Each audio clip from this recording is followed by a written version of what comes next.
All right, well, you better preside.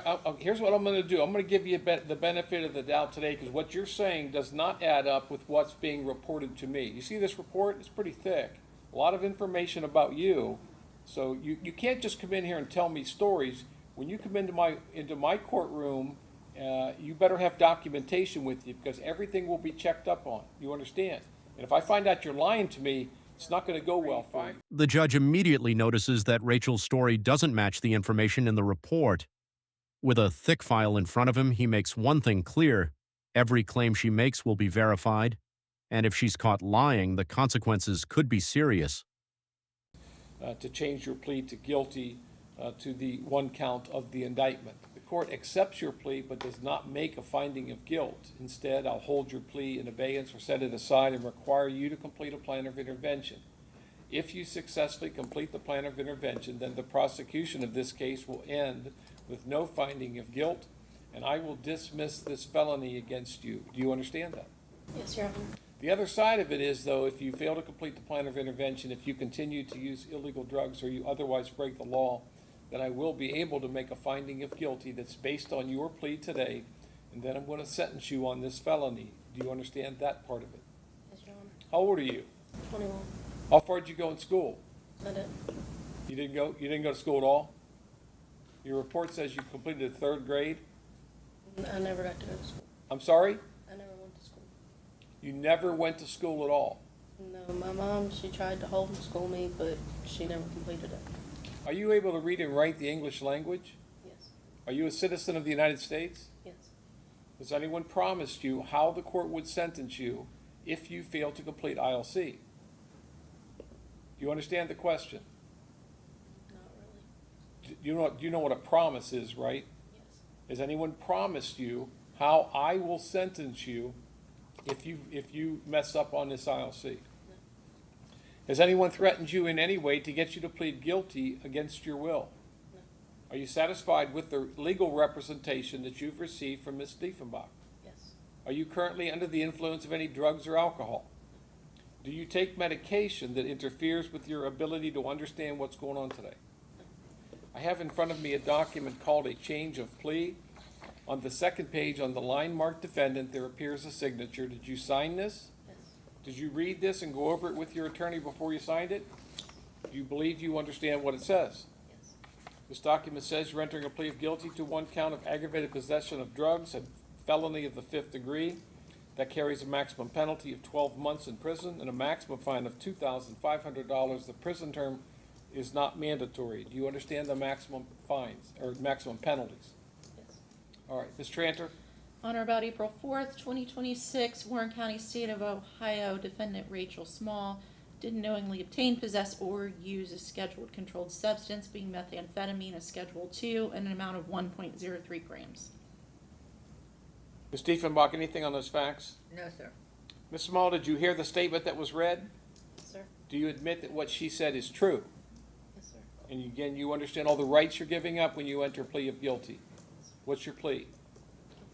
I'm sorry? Guilty. The court will make a finding that you've made a knowing, intelligent, and voluntary waiver of your constitutional rights. The court accepts your plea of guilty.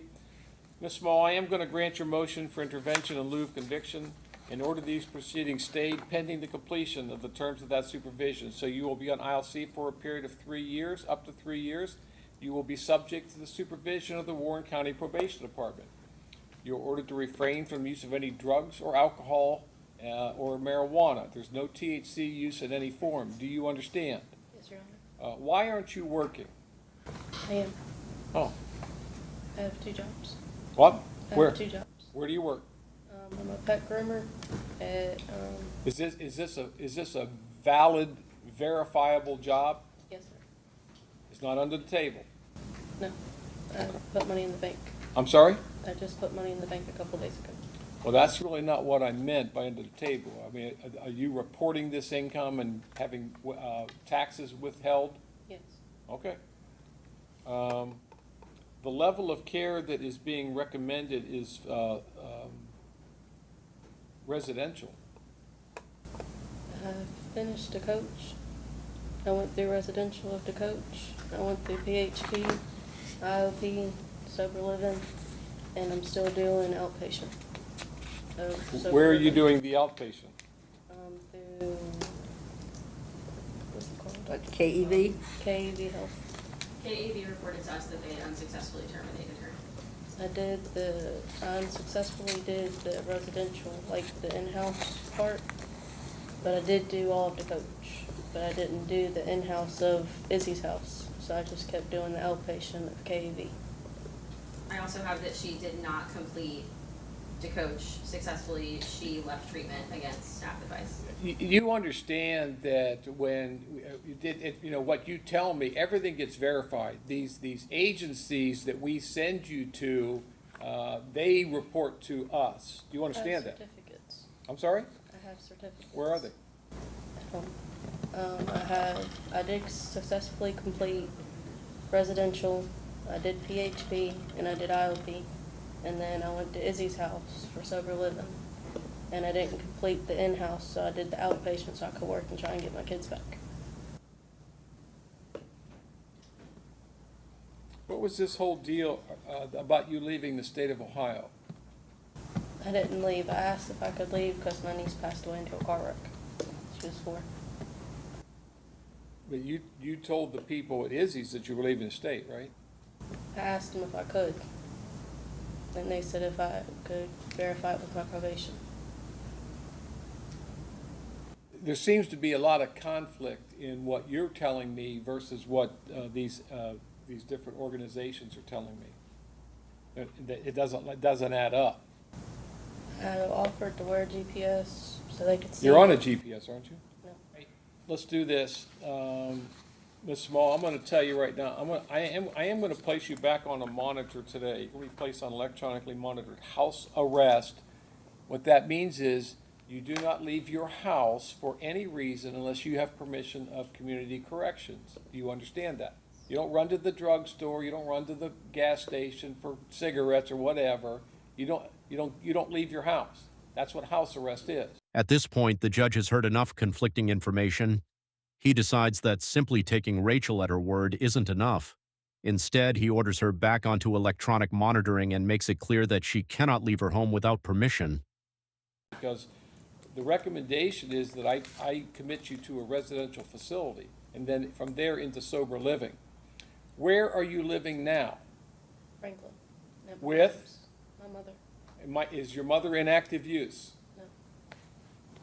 She's not in active use right now. No. Are there drugs in that home? No. You understand that we're going to send somebody out and they're going to inspect the home, and if they find something, it's on you. Yes. Drugs, alcohol, marijuana, if anything's found in your house, it comes back to you. Yes. You understand that? Yes. All right. KAV reports that you did the assessment but never done anything in follow-up. I do it on the phone, like they do like these groups, and they're giving me the groups on the afternoon so I can work in the morning time. Her name's Rachel. And there's a lady named Megan.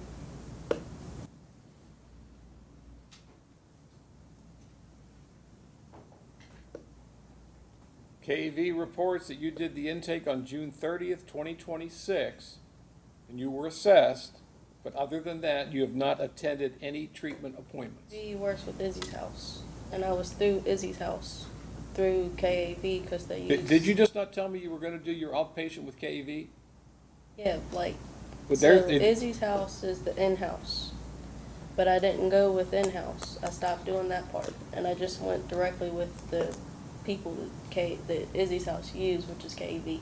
They're saying you haven't done anything since June 30th, after the intake. I have phone calls, messages, FaceTimes, all that. All right, well, you better preside.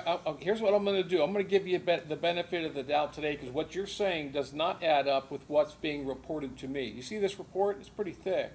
A lot of information about you.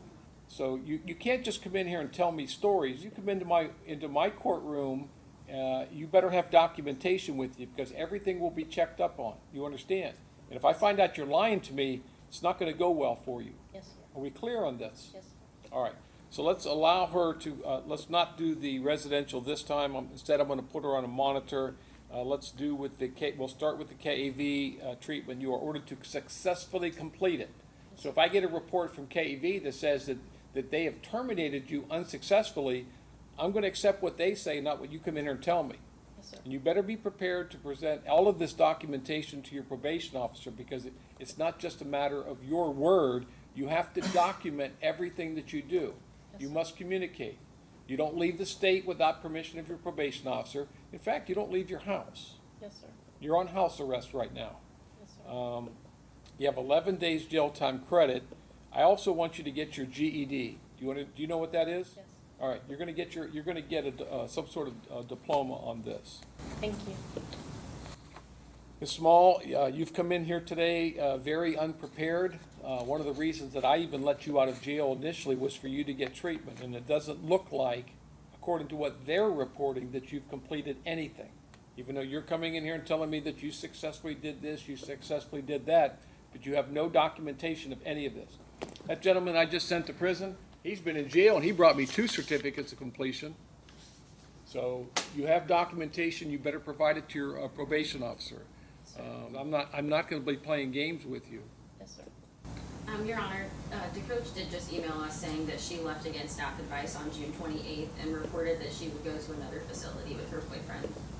But I do have some. Okay, and let me make this very, very clear. You do not get to decide. I've ordered you into, we're starting off with this KAV, correct? And that's where you say you're getting treatment. Yes, sir. Do you understand that? Yes, sir. If you leave there without permission of your probation officer, that is going to be a violation. Yes, sir. You complete this treatment to a successful completion, or you don't. If they terminate you unsuccessfully, that's what I'm gonna go by. Yes, sir. So you don't just say, well, I'm tired of this one, I don't like what they're telling me, I'm gonna go find somebody else. Understood. Nope, not now. We clear? Yes, sir. Ms. Tranter, is there anything else? No, Your Honor. Ms. Diefenbach? No, sir. All right, better take this seriously, Ms. Small, because I'm telling you right now, I'm not gonna be putting up with excuses and nonsense. Either you follow my orders or you don't. It's your choice. We clear? The judge's patience is now Head back down completely to court gone. services. They're gonna wanna He talk makes to you. it crystal clear that Rachel cannot simply leave treatment whenever she wants or choose another facility on her own. She has been given a direct order, and this time, failing to follow it could have serious consequences.